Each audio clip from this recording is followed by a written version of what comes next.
ਆਨੰਦ ਮਾਣ ਰਹੇ ਸਤ ਸੰਗੀ ਜਨੋ। ਅਸੀਂ ਅਤ ਧਾਂਤਾ ਦੇ ਪਾਤਰ ਹਾਂ, ਜੋ ਸੰਧਿਆ ਵੇਲੇ ਦੇ ਦੀਵਾਨਾਂ ਨੂੰ ਮੁੱਖ ਰੱਖਦਿਆਂ ਹੋਇਆਂ ਧੰਨ ਸ਼੍ਰੀ ਗੁਰੂ ਗ੍ਰੰਥ ਸਾਹਿਬ ਜੀ ਦੀ ਸ਼ਰਨ ਵਿੱਚ ਆ ਕੇ ਆਪਣਾ ਸੀਸ ਝੁਕਾਇਆ, ਤਾਂ ਜੋ ਸਾਡੀ ਮਾੜੀ ਮੱਤ ਉਹ ਦੂਰ ਹੋ ਸਕੇ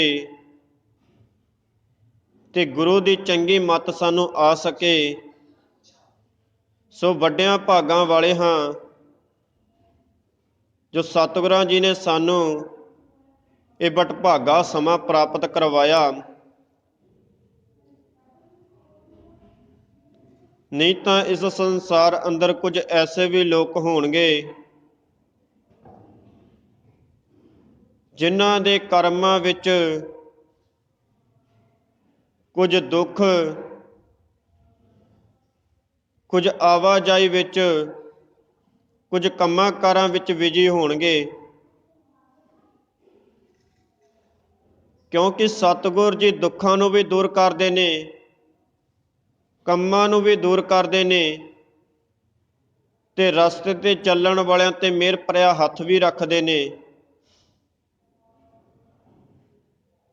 ਸੋ ਕਥਾ ਵਿਚਾਰਾ ਆਰੰਭਣ ਤੋਂ ਪਹਿਲਾਂ ਝੁਕਾਓ ਜੀ ਸੀਸ, ਆਖੋ ਜੀ ਵਾਹਿਗੁਰੂ ਜੀ ਕਾ ਖਾਲਸਾ, ਵਾਹਿਗੁਰੂ ਜੀ ਕੀ ਫਤਿਹ। ਧੰਨ ਗੁਰੂ ਨਾਨਕ ਪਾਤਸ਼ਾਹ ਜੀ ਨੇ ਜੋ ਜਪ ਬਾਣੀ ਲਿਖੀ ਹੈ, ਜਿਸ ਨੂੰ ਅਸੀਂ ਸਤਿਕਾਰ ਵਜੋਂ ਜਪਜੀ ਸਾਹਿਬ ਕਹਿੰਦੇ ਹਾਂ, ਉਸ ਦੀਆਂ 8 ਪੌੜੀਆਂ ਦੀ ਵਿਆਖਿਆ ਅਸੀਂ ਸਰਵਣ ਕਰ ਚੁੱਕੇ ਹਾਂ ਤੇ ਧੰਨ ਗੁਰੂ ਨਾਨਕ ਪਾਤਸ਼ਾਹ ਜੀ ਨੇ 9ਵੀਂ ਪੌੜੀ ਦਰਜ ਕੀਤੀ। ਇੱਥੋਂ ਦੇ ਲੋਕਾਂ ਨੂੰ ਦੇਖ ਕੇ ਉਹਦੇ ਦੁੱਖਾਂ ਨੂੰ ਸੁਣਦਿਆਂ ਹੋਇਆਂ 8ਵੀਂ ਪੌੜੀ ਦੇ ਅੰਦਰ ਦੱਸਿਆ ਗਿਆ ਕਿ ਕਿੱਦਾਂ ਦੁੱਖਾਂ ਨੂੰ ਦੂਰ ਕਰ ਸਕਦੀ ਆ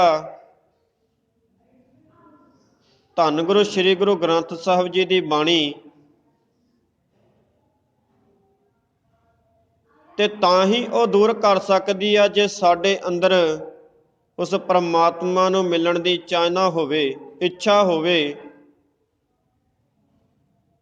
ਤੇ ਕਹਿੰਦੇ ਦੁੱਖ ਵੀ ਦੂਰ ਹੋ ਜਾਂਦੇ ਨੇ, ਸੁੱਖ ਪ੍ਰਾਪਤ ਹੋ ਜਾਂਦੇ ਨੇ, ਸੰਤੋਖ ਆ ਜਾਂਦਾ, ਸਹਿਜ ਆ ਜਾਂਦਾ, ਪਰ ਸੁਣਨਾ ਪੈਣਾ।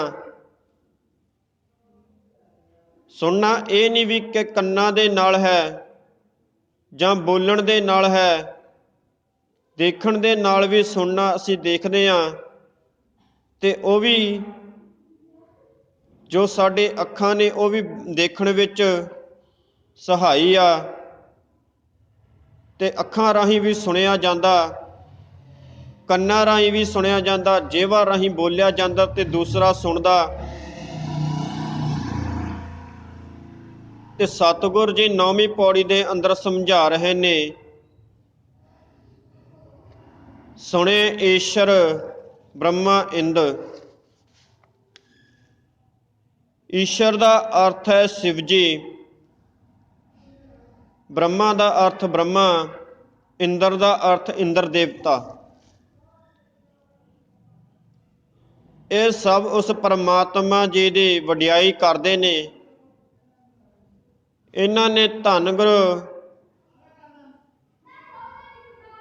ਪਾਤਸ਼ਾਹ ਜੀ ਦੀ ਰੱਬ ਦੇ ਜੋ ਰੂਪ ਨੇ ਉਹਨਾਂ ਨੂੰ ਦੇਖਿਆ ਤੇ ਆਪਣੇ ਵੇਦਾਂ ਅੰਦਰ, ਆਪਣੇ ਗ੍ਰੰਥਾਂ ਅੰਦਰ ਲਿਖਿਆ ਕਿ ਪਰਮਾਤਮਾ ਕੇਵਲ ਇੱਕ ਹੈ। ਉਹ ਪਰਮਾਤਮਾ ਜੀ ਦੀ ਵਡਿਆਈ ਕਰਦੇ ਨੇ, ਦੱਸ ਰਹੇ ਨੇ। ਤੇ ਅਸੀਂ ਇਹ ਵੀ ਸਵਈਆਂ ਵਿੱਚ ਸਰਵਣ ਕਰਦੇ ਹਾਂ, ਮਾਨਵ ਇੰਦਰ ਗਜੇਂਦਰ ਨਰਾਦਿਪ ਚੋਰ ਤਰਲੋਕ ਰਾਜ ਕਰੇਂਗੇ, ਬ੍ਰਹਮ ਮਹੇਸ਼ਨ ਵਿਸ਼ਨ ਸਚੀਪਤ ਅੰਤ ਫਸੇ ਜਮ ਫਾਸ ਭਰੇਂਗੇ।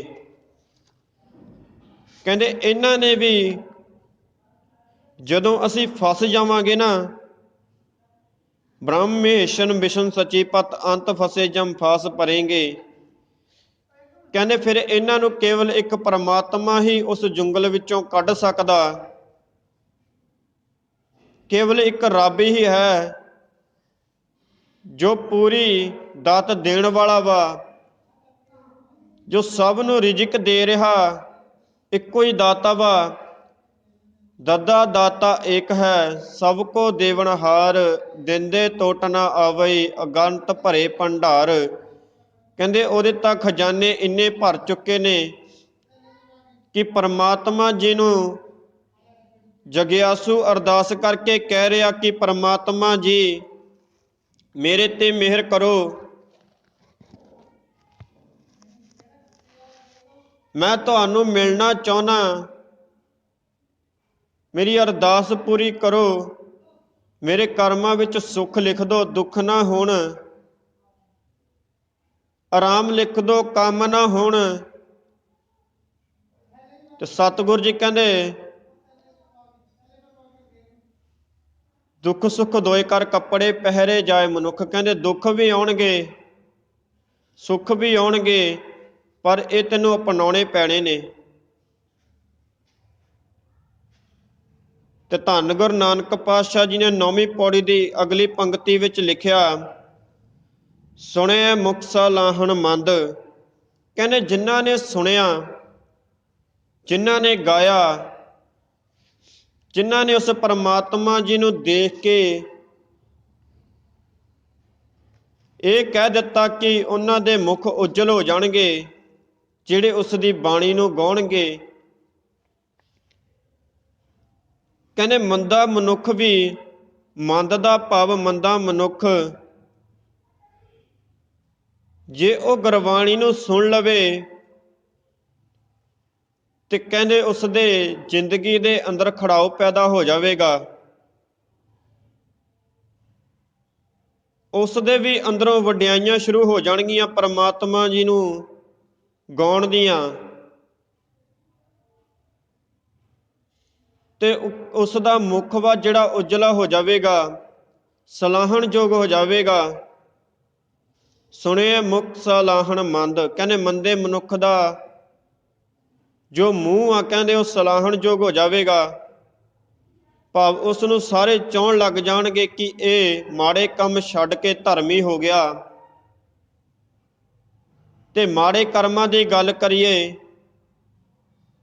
ਜਾਂ ਮਾੜੇ ਕੰਮਾਂ ਦੀ ਗੱਲ ਕਰੀਏ, ਅਸੀਂ ਤਾਂ ਅਨੇਕ ਤੀਰਥਾਂ ਤੇ ਜਾਂਦੇ ਹਾਂ ਤੇ ਉੱਥੇ ਕੋਈ ਨਾ ਕੁਝ ਚੜਾਉਂਦੇ ਹਾਂ,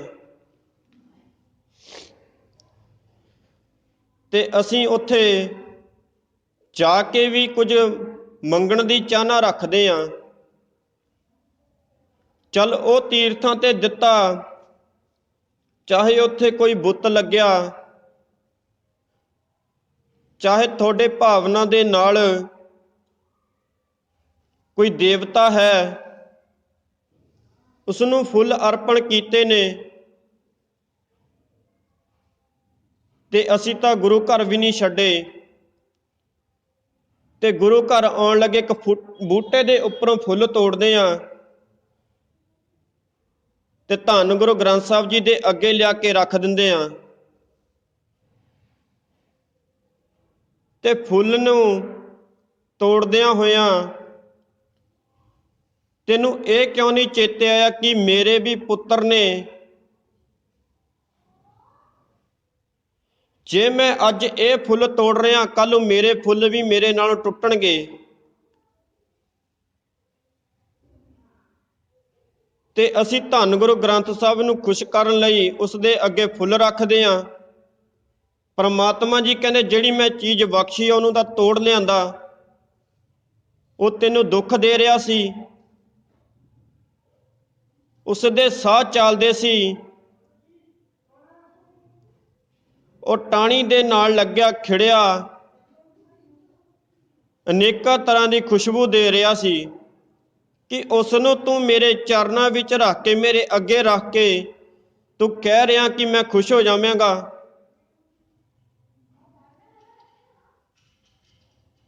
ਤੇ ਉਸ ਬੂਟੇ ਨੂੰ ਪੁੱਛ ਕੇ ਦੇਖਿਓ ਕਿ ਤੈਨੂੰ ਕਿੰਨਾ ਕੁ ਦਰਦ ਹੋਇਆ ਕਿ ਤੇਰੇ ਨਾਲੋਂ ਫੁੱਲ ਤੋੜ ਕੇ ਮੈਂ ਲੈ ਗਿਆ। ਤੇ ਉਹੀ ਗੱਲ ਆਪਣੇ ਤੇ ਢੁਕਾ ਕੇ ਦੇਖਿਓ ਕਿ ਜੇ ਸਾਡੇ ਘਰ ਦੇ ਅੰਦਰ ਕਿਸੇ ਬੱਚੇ ਨੇ ਜਨਮ ਲਿਆ ਤੇ ਉਹ ਸਾਡੇ ਤੋਂ ਦੂਰ ਹੋ ਜਾਵੇ, ਅਚਾਨਕ ਕੋਈ ਐਕਸੀਡੈਂਟ ਹੀ ਐਸਾ ਹੋ ਜਾਵੇ ਕਿ ਉਹ ਚੜ੍ਹਾਈ ਕਰ ਜਾਵੇ ਤੇ ਸਾਨੂੰ ਕਿੱਡਾ ਦੁੱਖ ਲੱਗਦਾ। ਤੇ ਸੱਚ ਜਾਣੇ ਉਸ ਬੂਟੇ ਨੂੰ ਵੀ ਐਡਾ ਦੁੱਖ ਲੱਗਿਆ ਹੋਵੇਗਾ ਜਿਸ ਤੋਂ ਫੁੱਲ ਲੈ ਕੇ ਤੇ ਧੰਨ ਗੁਰੂ ਗ੍ਰੰਥ ਸਾਹਿਬ ਜੀ ਦੇ ਅੱਗੇ ਰੱਖਿਆ। ਤੇ ਮਾੜੀਆਂ ਕੁਰੀਤਾਂ ਇੰਨੀਆਂ ਚੱਲੀਆਂ ਨੇ ਕਿ ਅਸੀਂ ਤਾਂ ਗੁਰੂ ਘਰ ਦੇ ਨਿਸ਼ਾਨ ਸਾਹਿਬ ਨਹੀਂ ਛੱਡੇ, ਤੇ ਨਿਸ਼ਾਨ ਸਾਹਿਬ ਦੇ ਉੱਪਰ ਮਿੱਠਾ ਰੱਖਦੇ ਆ ਜਾਂ ਉਹ ਪ੍ਰਸ਼ਾਦ ਰੱਖਦੇ ਆ ਤੇ ਫਿਰ ਉਦੋਂ ਬਾਅਦ ਦੀਵਾ ਵੀ ਚਲਾ ਦਿੰਦੇ ਆ। ਗੁਰੂ ਘਰ ਦੀ ਮਰਿਆਦਾ ਇਹ ਨਹੀਂ ਕਿ ਦੀਵਾ ਚਲਾਇਆ ਜਾਵੇ, ਨਾ ਗੁਰੂ ਘਰ ਦੀ ਮਰਿਆਦਾ ਇਹ ਆ ਕਿ ਉਸ ਦੇ ਉੱਪਰ ਕੋਈ ਕੱਚੀ ਲੱਸੀ ਨਾਲ ਧੋਤਾ ਜਾਵੇ। ਕੇਵਲ ਸਾਫ਼ ਪਾਣੀ ਨਾਲ ਧੋ ਦੋ, ਉਹ ਮਰਿਆਦਾ ਹੈ। ਮੈਂ ਤਾਂ ਕੁਝ ਸਮੇਂ ਬਾਅਦ ਇੱਥੇ ਇਹ ਗੱਲ ਦੇਖੀ ਆ ਗੁਰੂ ਘਰ ਦੇ ਅੰਦਰ ਕਿ ਨਿਸ਼ਾਨ ਸਾਹਿਬ ਦੇ ਉੱਪਰ ਪ੍ਰਸ਼ਾਦ ਪਿਆ, ਕੁਝ ਮਿੱਠਾ ਪਿਆ ਤੇ ਦੀਵਾ ਪਿਆ ਵਾ, ਤੇ ਉੱਥੋਂ ਅਗਿਆਨੀ ਦੀ, ਜਿਹਨੂੰ ਕੋਈ ਅਗਿਆਨ ਹੀ ਨਹੀਂਗਾ, ਅਗਿਆਨਤਾ ਦੀ ਨਿਸ਼ਾਨੀ ਇੱਥੋਂ ਪ੍ਰਗਟ ਹੋ ਜਾਂਦੀ ਆ ਪਿਆਰ ਵਾਲਿਓ। ਤੇ ਹੋਰ ਗੱਲ ਦੇਖੀ ਮੈਂ ਗੁਰੂ ਘਰ ਦੇ ਅੰਦਰ ਆ, ਜਦੋਂ ਮੱਥਾ ਟੇਕਣ ਲੱਗਿਆ ਤੇ ਧੰਨ ਗੁਰੂ ਗ੍ਰੰਥ ਸਾਹਿਬ ਜੀ ਦੇ ਅੱਗੇ ਫੁੱਲ ਮੁਰਝਾਇਆ ਪਿਆ ਸੀ। ਮੈਂ ਦੇਖਿਆ ਕਿ ਇਸ ਦੇ ਅੰਦਰ ਕੋਈ ਆਇਆ ਹੋਵੇਗਾ। ਫਿਰ ਮੈਂ ਬਾਹਰ ਬੂਟੇ ਕੋਲ ਨਿਗਾਹ ਮਾਰ ਕੇ ਤੇ ਮੈਂ ਦੇਖਿਆ ਕਿ ਉਸ ਬੂਟੇ ਦੇ ਉੱਪਰੋਂ ਫੁੱਲ ਤੋੜਿਆ ਤੇ ਧੰਨ ਗੁਰੂ ਗ੍ਰੰਥ ਸਾਹਿਬ ਜੀ ਦੇ ਅੱਗੇ ਰੱਖਿਆ। ਕਿਉਂ? ਉਹ ਚੰਗਾ ਨਹੀਂ ਸੀ ਲੱਗਦਾ ਉੱਥੇ। ਸੋ ਇਹ ਮਾੜੇ ਕਰਮ ਕਰਨੇ ਛੱਡ ਦਿਓ, ਕਿਉਂਕਿ ਪਰਮਾਤਮਾ ਦੀ ਗੁਰਬਾਣੀ ਨੇ ਪਹਿਲਾਂ ਹੀ ਕਹਿ ਦਿੱਤਾ ਸੀ ਕਿ ਆਦਿ ਸੱਚ ਜੁਗਾਦਿ ਸੱਚ, ਨਾਨਕ ਹੋਸੀ ਭੀ ਸੱਚ ਤਿੱਕਰ, ਇੱਥੋਂ ਤਿੱਕਰ ਕਹਿ ਦਿੱਤਾ। ਕਹਿੰਦੇ ਉਹ ਤਾਂ ਸੱਚ ਰਹਿਣ ਵਾਲਾ, ਉਸ ਨੂੰ ਇਹ ਨਹੀਂ ਦੇਣਾ ਕਿ ਫੁੱਲ ਦੇਵੋ ਮੈਂ ਫੁੱਲ ਅਰਪਣ ਕਰਾਂ। ਸਤਿਗੁਰ ਜੀ ਕਹਿੰਦੇ ਸਤਿਗੁਰ ਆਗੇ ਸੀਸ ਭੇਂਟ ਦਿਓ। ਜੇ ਤੂੰ ਕਰਨਾ ਹੀ ਚਾਹੁੰਦਾ ਤਾਂ ਆਪਣਾ ਮਨ ਸਤਿਗੁਰੂ ਨੂੰ ਦੇ, ਜੋ ਤੇਰੀ ਮਾੜੀ ਮੱਤ ਤੋਂ ਦੂਰ ਹੋ ਜਾਵੇਗੀ। ਸਤਿਗੁਰੂ ਜੀ ਦੀ ਮੱਤ ਦੇ ਅਨੁਸਾਰ ਚੱਲ। ਇੱਕ ਬੂਟੇ ਨੂੰ ਕਸ਼ਟ ਦੇ ਕੇ ਤੂੰ ਫੁੱਲ ਨੂੰ ਤੋੜ ਕੇ ਉਸ ਪਰਮਾਤਮਾ ਜੀ ਦੇ ਧੰਨ ਸ਼੍ਰੀ ਗੁਰੂ ਗ੍ਰੰਥ ਸਾਹਿਬ ਜੀ ਦੇ ਅੱਗੇ ਰੱਖਦਾ। ਜੇ ਐਵੇਂ ਕਿਤੇ ਆਪਣੇ ਹਉਮੈ ਦੀ ਕੰਧ ਨੂੰ ਤੋੜ ਕੇ ਆਪਣੇ ਮਨ ਨੂੰ ਪਰਮਾਤਮਾ ਜੀ ਅੱਗੇ ਰੱਖ, ਕਹਿੰਦੇ ਤੇਰੇ ਲੱਖ ਕਰੋੜਾਂ ਹੀ ਕਾਰਜ ਤੇਰੇ ਸੰਵਰ ਜਾਣਗੇ, ਤੇਰੇ ਘਰ ਖੁਸ਼ੀਆਂ ਦਾ ਖੇੜਾ ਆ ਜਾਵੇਗਾ। ਤੂੰ ਚਾਹੁੰਦਾ ਕਿ ਮੈਂ ਇੱਕ ਬੂਟੇ ਦੇ ਨਾਲੋਂ ਫੁੱਲ ਤੋੜ ਕੇ ਖੁਸ਼ੀ ਕਰ ਲਵਾਂਗਾ, ਤੇ ਸਤਿਗੁਰੂ ਜੀ ਕਹਿੰਦੇ ਤੈਨੂੰ ਮਾੜੇ ਕਰਮ ਤੈਨੂੰ ਛੱਡਣੇ ਪੈਣੇ ਨੇ। ਤੇਰਾ ਮੁਖ ਤਾਂ ਉਜਲਾ ਹੋਵੇਗਾ ਜੇ ਤੂੰ ਇਹ ਮਾੜੇ ਕਰਮ ਛੱਡੇਗਾ, ਉਸ ਦੀ ਗੁਰਬਾਣੀ ਨੂੰ ਸੁਣੇਗਾ। ਕਿਉਂਕਿ ਕੱਲ ਤੋਂ ਹੀ ਸੁਣੇ ਵਾਲੀਆਂ ਪੌੜੀਆਂ ਸ਼ੁਰੂ ਹੋਈਆਂ ਨੇ।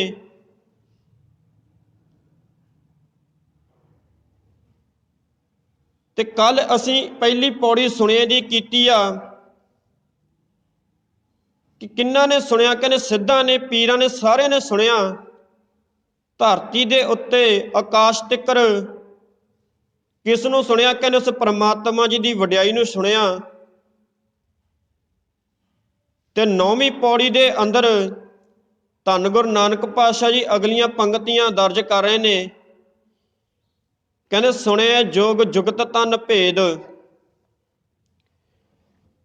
ਜੋਗ ਜੁਗਤ, ਕਹਿੰਦੇ ਜਦੋਂ ਜੋਗੀਆਂ ਦੀ ਗੱਲ ਆਉਂਦੀ ਆ, ਜੋਗ ਦੀ ਗੱਲ ਆਉਂਦੀ ਆ, ਜੁਗਤੀਆਂ ਵੀ ਬਹੁਤ ਨੇ, ਤਨ ਨੂੰ ਭੇਦਣ ਦੀ ਵੀ ਗੱਲ ਕੀਤੀ ਗਈ ਆ। ਤੇ ਕਹਿੰਦੇ ਇੱਥੇ ਫਿਰ ਆ ਕੇ ਮਨੁੱਖ ਆਪਣੇ ਤਨ ਨੂੰ ਵੀ ਭੇਦ ਲੈਂਦਾ, ਕਸ਼ਟ ਦਿੰਦਾ। ਜੋਗੀ ਜੁਗਤ ਲਾਉਂਦਾ ਵਾ, ਜੋਗ ਲਾਉਂਦਾ, ਆਪਣਾ ਬਲ ਲਾਉਂਦਾ, ਤੇ ਕੇਵਲ ਉਹ ਇਹੀ ਕਹਿ ਰਿਹਾ ਵਾ ਕਿ ਪਰਮਾਤਮਾ ਜੀ ਇਸ ਸੰਸਾਰ ਅੰਦਰ ਹਰ ਇੱਕ ਵਿੱਚ ਵਸਦੇ ਨੇ। ਤੇ ਅਗਲੀਆਂ ਪੰਕਤੀਆਂ ਵਿੱਚ ਇਹ ਕਹਿ ਦਿੱਤਾ ਸਤਿਗੁਰਾਂ ਨੇ, ਸੁਣਿਆ ਸਾਸਤ ਸਿਮਰਤ ਵੇਦ। ਜਦੋਂ ਸਿਮਰਤੀਆਂ ਦੀ ਗੱਲ ਆਉਂਦੀ ਆ, ਸ਼ਾਸਤਰਾਂ ਦੀ ਗੱਲ ਆਉਂਦੀ ਆ, ਵੇਦਾਂ ਦੀ ਗੱਲ ਆਉਂਦੀ ਆ, ਤੇ ਸਾਡਾ ਧਿਆਨ ਸ਼ਾਸਤਰਾਂ ਵੱਲ ਜਾਂਦਾ। 6 ਸ਼ਾਸਤਰ ਹੋਏ ਨੇ, 27 ਸਿਮਰਤੀਆਂ ਤੇ 4 ਵੇਦ ਹੋਏ ਨੇ। ਤੇ ਧੰਨ ਗੁਰੂ ਨਾਨਕ ਪਾਤਸ਼ਾਹ ਜੀ ਕਹਿੰਦੇ ਉਸ ਨੂੰ ਸੁਣਿਆ ਤੇ ਉਹ ਵੇਦ ਸਿਮਰਤੀਆਂ ਬਣਾਈਆਂ ਗਈਆਂ। ਉਸ ਦੀ ਵਡਿਆਈ ਨੂੰ ਸਰਵਣ ਕੀਤਾ ਤੇ ਉਹ ਸਿਮਰਤੀਆਂ ਬਣਾਈਆਂ ਗਈਆਂ, ਜੋ 27 ਨੇ ਸ਼ਾਸਤਰ ਬਣਾਏ ਗਏ ਨੇ। ਤੇ ਅੰਤ ਨੂੰ ਕਹਿ ਦਿੱਤਾ, ਨਾਨਕ ਭਗਤਾਂ ਸਦਾ ਵਿਗਾਸ, ਸੁਣਿਆ ਦੁਖ ਪਾਪ ਕਾ ਨਾਸ। ਨਾਨਕ ਭਗਤਾਂ ਸਦਾ ਵਿਗਾਸ, ਕਹਿੰਦੇ ਭਗਤਾਂ ਅੰਦਰ ਵਿਗਾਸ ਦਾ ਖੜਾਓ ਪੈਦਾ ਹੁੰਦਾ ਵਾ, ਚਾਅ ਪੈਦਾ ਹੁੰਦਾ ਕਿ ਅਸੀਂ ਪਰਮਾਤਮਾ ਜੀ ਨੂੰ ਪਾ ਲਿਆ ਵਾ। ਕਈ ਭਗਤ ਐਦਾਂ ਦੇ ਨੇ ਕਿ ਆਪਣੇ ਸਰੀਰ ਨੂੰ ਕਸ਼ਟ ਦੇ ਕੇ ਸਤਿਗੁਰੂ ਜੀ ਨੂੰ ਪਾਉਣਾ ਚਾਹੁੰਦੇ ਨੇ। ਕਈ ਜੋਗੀ ਐਸੇ ਨੇ ਜੋ ਸਤਿਗੁਰੂ ਨੂੰ ਪਾਉਣਾ ਚਾਹੁੰਦੇ ਨੇ, ਪਰ ਉਹ ਆਪਣੇ ਸਰੀਰ ਨੂੰ ਕਸ਼ਟ ਦੇ ਕੇ। ਜੇ ਕਹਿੰਦੇ ਸਰੀਰ ਨੂੰ ਕਸ਼ਟ ਦੇ ਕੇ ਹੀ ਰੱਬ ਮਿਲਦਾ ਹੁੰਦਾ ਤਾਂ ਸਭ ਤੋਂ ਪਹਿਲਾਂ ਉਹ ਦਰਖਤਾਂ ਨੂੰ ਮਿਲਦਾ। ਕਿਉਂਕਿ ਉਹ ਇੱਕ ਜਗ੍ਹਾ ਖੜਦੇ ਨੇ, ਉਹ ਕਿਤੇ ਆਸੇ-ਪਾਸੇ ਡੋਲਦੇ ਨਹੀਂ, ਜਾਂਦੇ ਨਹੀਂ। ਕਹਿੰਦੇ ਸਾਰਿਆਂ ਨੂੰ ਪਹਿਲੋਂ ਰੱਬ ਉਹਨਾਂ ਨੂੰ ਮਿਲਦਾ। ਜੇ ਤੂੰ ਇਹ ਕਹਿ ਦਿੰਨਾ ਕਿ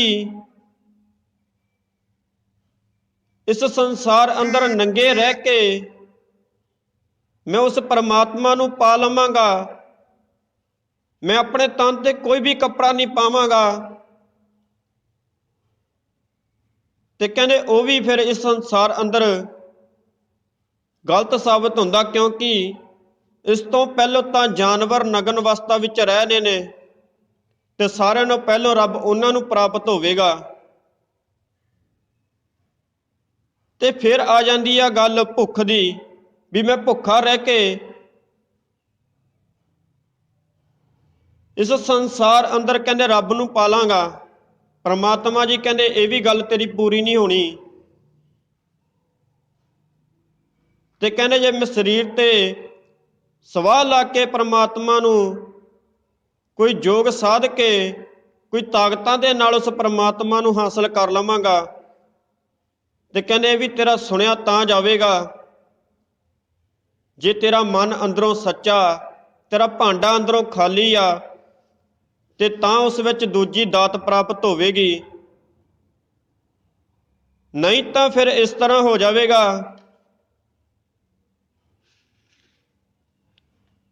ਤੇ ਜਿਸ ਤਰ੍ਹਾਂ ਕਹਿੰਦੇ ਇਸ ਸੰਸਾਰ ਅੰਦਰ ਇੱਕ ਜੋਗੀ ਦੇ ਨਾਲ ਘਟਨਾ ਵਾਪਰੀ ਆ। ਉਸ ਜੋਗੀ ਨੇ ਆਪਣੇ ਤਨ ਦੇ ਉੱਪਰ ਭਸਮ ਲਗਾਈ, ਸਵਾਹ ਲਗਾਈ, ਆਪਣੇ ਕੇਸਾਂ ਦੇ ਉੱਪਰ ਦੁੱਧ ਲਗਾਇਆ ਬੋੜ ਦਾ, ਤੇ ਜਟਾਵਾਂ ਧਾਰਨ ਕੀਤੀਆਂ। ਉਹ ਸੋਚਦਾ ਸੀ ਕਿ ਜਟਾਵਾਂ ਧਾਰਨ ਕਰਨ ਦੇ ਨਾਲ ਜਾਂ ਅਨੇਕਾਂ ਤਰ੍ਹਾਂ ਦੇ ਭੇਖ ਕਰਨ ਦੇ ਨਾਲ ਪਰਮਾਤਮਾ ਹਾਸਲ ਹੋ ਜਾਵੇਗਾ। ਕਹਿੰਦੇ ਉਸਨੇ ਪਰਮਾਤਮਾ ਜੀ ਦੀ ਇਹ ਗੱਲ ਨਹੀਂ ਸੁਣੀ ਕਿ ਸੁਣਨ ਦੇ ਨਾਲ ਜੀਵਨ ਬਦਲ ਜਾਂਦਾ, ਤੇ ਕਹਿੰਦੇ ਚੋਰੀ ਵੀ ਕਰ ਲੈਂਦਾ ਉਹ,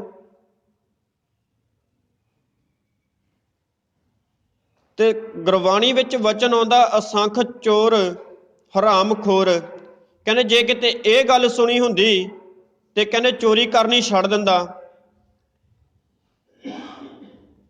ਤੇ ਕਹਿੰਦੇ ਉਹ ਜੋਗੀ ਨੇ ਫਿਰ ਭਸਮ ਲਗਾਈ, ਜਟਾਵਾਂ ਧਾਰਨ ਕੀਤੀਆਂ, ਤੇ ਜਦੋਂ ਕਹਿੰਦੇ ਇਸ ਸੰਸਾਰ ਅੰਦਰ ਉਹ ਰਹਿੰਦਾ ਹੋਇਆ ਕਿਤੇ ਇਹ ਕਹਿ ਰਿਹਾ ਸੀ ਕਿ ਮੇਰੇ ਕਾਰਨ ਇਸ ਸੰਸਾਰ ਅੰਦਰ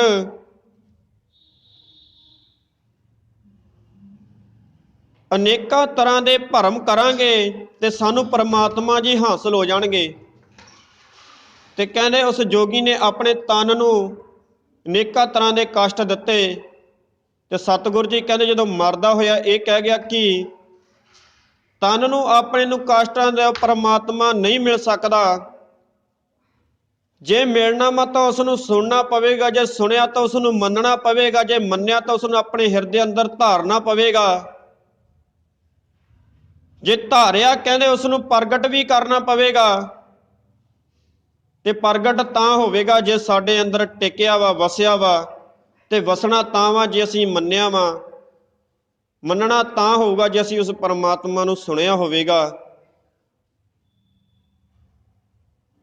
ਸੁਣਿਆ ਦੁੱਖ ਪਾਪ ਕਾ ਨਾਸ, ਤੇ ਧੰਨ ਗੁਰੂ ਨਾਨਕ ਪਾਤਸ਼ਾਹ ਜੀ ਕਹਿੰਦੇ ਨੇ, ਕਹਿੰਦੇ ਸੁਣਨ ਨਾਲ ਤੇਰੇ ਦੁੱਖ ਦੂਰ ਹੋ ਜਾਣਗੇ, ਦੁੱਖਾਂ ਦਾ ਨਾਸ਼ ਹੋ ਜਾਏਗਾ, ਪਾਪਾਂ ਦਾ ਨਾਸ਼ ਹੋ ਜਾਵੇਗਾ, ਤੇ ਤੇਰਾ ਜਿਹੜਾ ਜੀਵਨ ਆ ਉਹ ਸਮੁੱਚਾ ਸੱਚ ਦੀ ਤਰ੍ਹਾਂ ਹੋ ਜਾਵੇਗਾ, ਕਦੀ ਪੁਰਾਣਾ ਨਹੀਂ ਹੋਵੇਗਾ। ਤੈਨੂੰ ਆਪਣੇ ਜੀਵਨ ਅੰਦਰ ਚੜ੍ਹਦੀ ਕਲਾ ਵਾਲਾ ਜੀਵਨ ਮਿਲੇਗਾ। ਸੋ ਅਸੀਂ ਵੀ ਉਸ ਪਰਮਾਤਮਾ ਜੀ ਨਾਲ ਆਪਣਾ ਮਨ ਜੋੜੀਏ, ਉਸ ਪਰਮਾਤਮਾ ਜੀ ਦੀਆਂ ਗੱਲਾਂ ਨੂੰ ਸੁਣੀਏ, ਕਿਉਂਕਿ ਪਰਮਾਤਮਾ ਜੀ ਨੇ ਗੁਰਬਾਣੀ ਦੀਆਂ ਜੋ ਵਿਚਾਰਾਂ ਲਿਖੀਆਂ ਨੇ ਉਹ ਇਸ ਸੰਸਾਰ ਅੰਦਰ ਰਹਿੰਦੇ ਹੋਏ ਮਨੁੱਖਾਂ ਨੂੰ ਦੇਖ ਕੇ ਹੀ ਲਿਖੀਆਂ ਨੇ, ਕਿਉਂਕਿ ਇਸ ਸੰਸਾਰ ਅੰਦਰ ਮਨੁੱਖ ਕਰਦਾ ਕੀ ਫਿਰਦਾ, ਉਹਨਾਂ ਦੇ ਆਉਣ ਤੋਂ ਪਹਿਲੋਂ ਦੀਆਂ ਵੀ ਗੱਲਾਂ ਇਸ ਸੰਸਾਰ ਅੰਦਰ ਲਿਖੀਆਂ ਕਿ ਮਨੁੱਖ ਨੇ ਕਦੋਂ ਜਨਮ ਲਿਆ, ਕਦੋਂ ਤੱਕ ਇਸ ਦੀ ਜ਼ਿੰਦਗੀ ਆ, ਤੇ ਕਦੋਂ ਤੱਕ ਅੰਤ ਇਸ ਨੇ ਮਰ ਜਾਣਾ। ਸੋ ਅਸੀਂ ਵੀ ਉਸ ਪਰਮਾਤਮਾ ਜੀ ਦੀ ਵਡਿਆਈ ਕਰੀਏ ਜੋ ਆਪ ਮੁਕਤ ਆ ਤੇ ਸਾਨੂੰ ਵੀ ਮੁਕਤ ਕਰੇ। ਸੋ ਬੋਲਦਿਆਂ ਪਾਸੋਂ ਇੱਕ ਨਹੀਂ ਬੇਅੰਤ ਪ੍ਰਕਾਰ ਦੀਆਂ ਭੁੱਲਾਂ ਚੁੱਕਾਂ ਦੀ ਖਿਮਾ। ਅੰਤ ਨੂੰ ਬੁਲਾਓ ਜੀ ਫਤਿਹ, ਆਖੋ ਜੀ ਵਾਹਿਗੁਰੂ ਜੀ ਕਾ ਖਾਲਸਾ, ਵਾਹਿਗੁਰੂ ਜੀ ਕੀ ਫਤਿਹ।